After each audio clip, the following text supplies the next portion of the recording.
The Triangle Shirtwaist Fire, a time of change for factory workers. The tragedy of the Triangle Shirtwaist Fire left many families appalled and sad, and created an uproar against unfair exploit of workers. It was one of the largest industrial disasters in the history of the United States.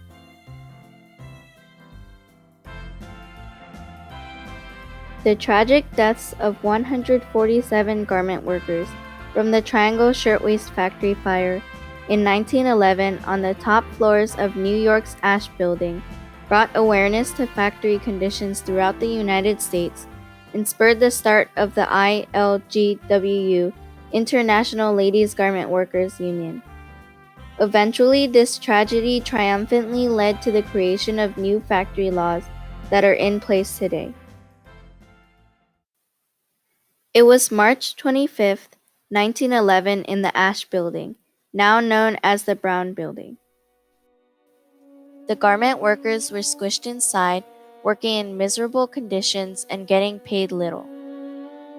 There was a garment scraps basket in the corner filled with fabric. Someone threw something lighted inside, like a match or a cigarette. The fabric set on fire and the flames rapidly spread throughout the building. It quickly caught everyone's attention and caused panic. Luckily, the people on the top floor, including the owners of the factory, Blank and Harris, were able to escape to the roof, but the workers on the 9th floor were not so fortunate. Many were rushing into the elevators, but it could only hold 12 people at a time. Others tried to run down the stairs before it collapsed. The doors were locked except during break time to prevent theft. When firefighters came, the ladders were only high enough to reach the 7th floor. They also brought a sheet for people to land on, but 3 girls jumped at the same time and ripped it. Those who did not want to burn in the fire jumped out the windows for a quick death. In the end, 147 workers died, and the whole event lasted only 18 minutes.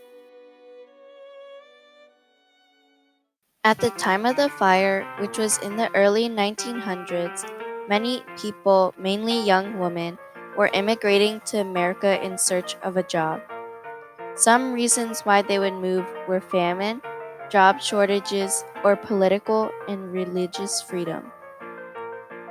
This was a time when creating products with machines was growing in popularity, and sweatshops and garment factories in New York were increasing in number.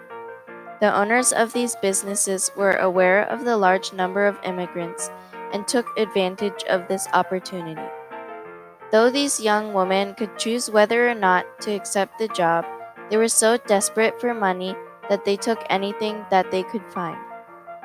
However, what they got were miserable working conditions, low wages, and little care for safety.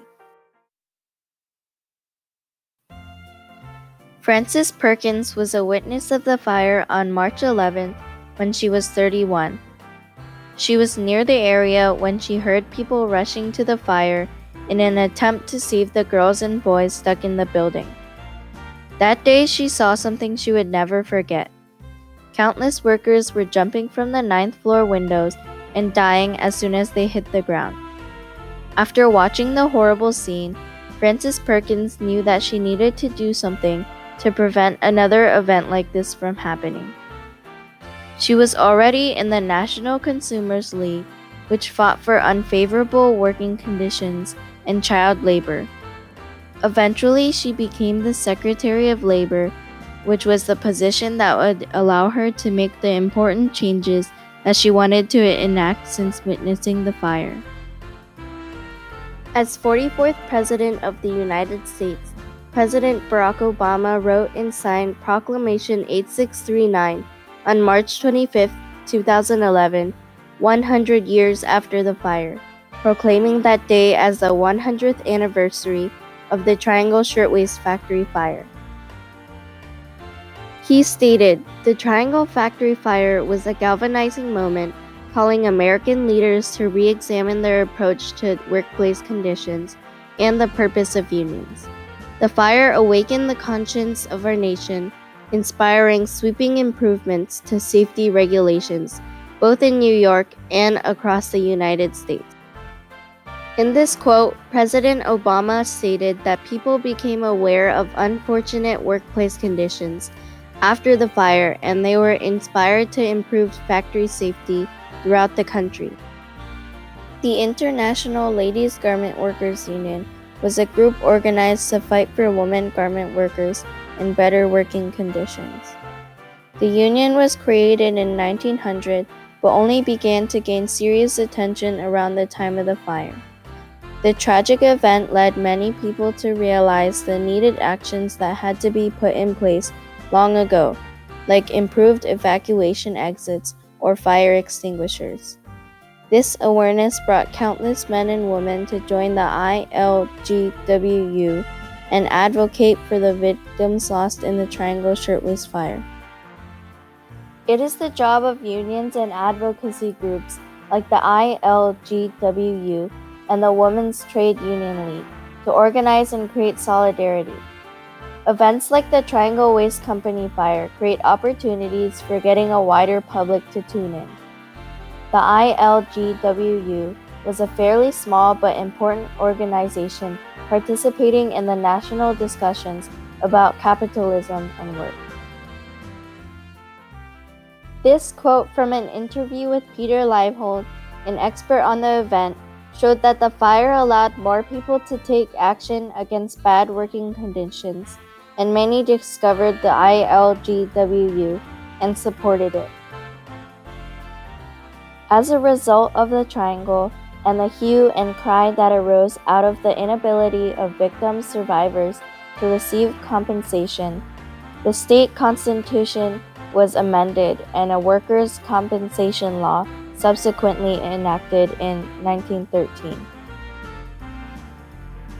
Laws were created because of protests against unsafe conditions in workplaces that took place after the fire.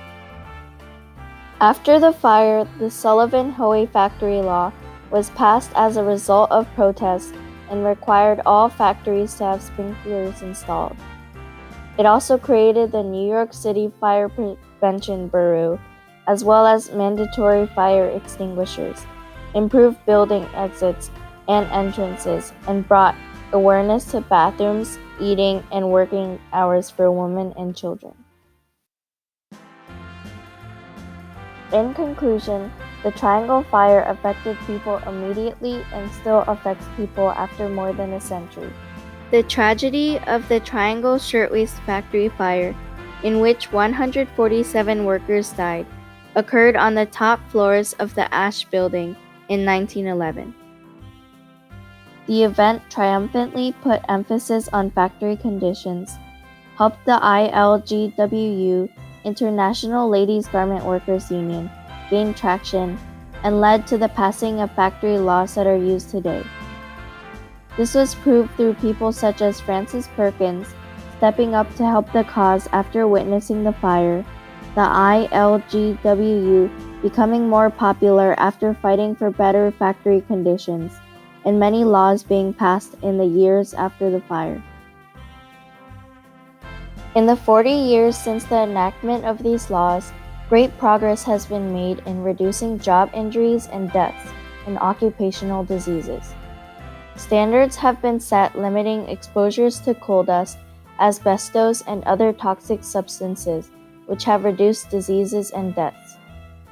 Workers have gained important rights to be protected from discrimination for raising job safety concerns and access to information about chemicals and job hazards. Therefore, the Triangle Shirtwaist Factory fire left a lasting impact on factories today by helping the creation of new laws and putting emphasis on the importance of safety in workplaces.